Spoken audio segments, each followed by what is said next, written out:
पहले चरण के चुनाव में मतदान के काफ़ी कम समय रह गया है और सभी प्रत्याशियों ने अपनी पूरी ताकत झोंक दी है चुनाव प्रचार के लिए। और ऐसे ही एक प्रत्याशी हमारे साथ हैं चकाई से निर्दलीय प्रत्याशी सुमित कुमार। सुमित जी, आप ये अब काफ़ी कम वक्त रह गया है और आपने भी अपनी पूरी ताकत लगा दी है, पूरी ताकत लगाई एक ऐसे इलाके में, एक पिछड़े इलाके में जहाँ फिर आप आए हैं। और आप, मैं सुन रहा था कि आप यहाँ पे लोगों की मांग को मानने की बात कर रहे थे कि मैं आऊँगा तो आपकी मांग को मानूंगा। क्या आपने वादा किया और किस तरीके से उसको पूरा करेंगे? नहीं, हमने कोई वादा नहीं किया और हम कोई वादा करते भी नहीं। क्योंकि वादा इसलिए नहीं करते क्योंकि वादा करके अगर पूरा नहीं करते हम वादा खिलाफी के सख्त खिलाफ रहते हैं। वादा हम करते नहीं, हाँ, लेकिन जो हम कहते हैं, जो मेरा कमिटमेंट होता है वो कमिटमेंट हम जरूर पूरा करते हैं। मैं देख रहा था कि ये सड़कें नहीं बनी हुई थी, इस गांव में आने के लिए आपको भी काफ़ी परेशानियों का सामना करना पड़ा, हमारी पूरी टीम को सामने करना। तो अगर आएंगे तो सड़क और जो यहाँ पे मूलभूत सुविधाएं हैं उसको लेकर आपका क्या प्लान है कि इस इलाके को कैसे उस सुविधा संपन्न बनाएंगे? सड़कों के मामले में तो आप ऐसा कह सकते हैं, सड़कों का तो जो जाल हमने बिछाया है वो जाल पूरे बिहार विधानसभा में किसी विधायक ने शायद नहीं पहुंचाया होगा। 5 साल के कार्यकाल में जितनी सड़कें हमारे इलाके में बनी हैं उसमें मैं ये नहीं कह सकता कि सिर्फ राज्य का, उसमें केंद्र सरकार का भी काफी सहयोग रहा है। उस वक्त के जो तत्कालीन मंत्री थे जयराम रमेश साहब कांग्रेस के, उनका भी काफी योगदान रहा, सराहनीय योगदान रहा उनका। मैं उसको भुला नहीं सकता। चूंकि पहले मैं बंधा हुआ था, किसी दल में था, इसलिए मैं सच्चाई को स्वीकार नहीं कर सकता था।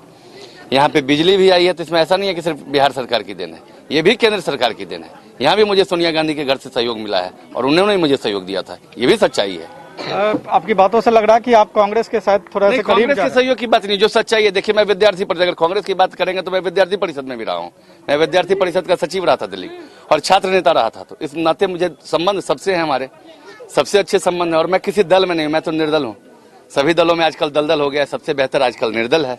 आप निर्दलीय हैं और एक तरीके से सुमित जी कह रहे हैं कि वो सर्वदलीय उम्मीदवार के रूप में है।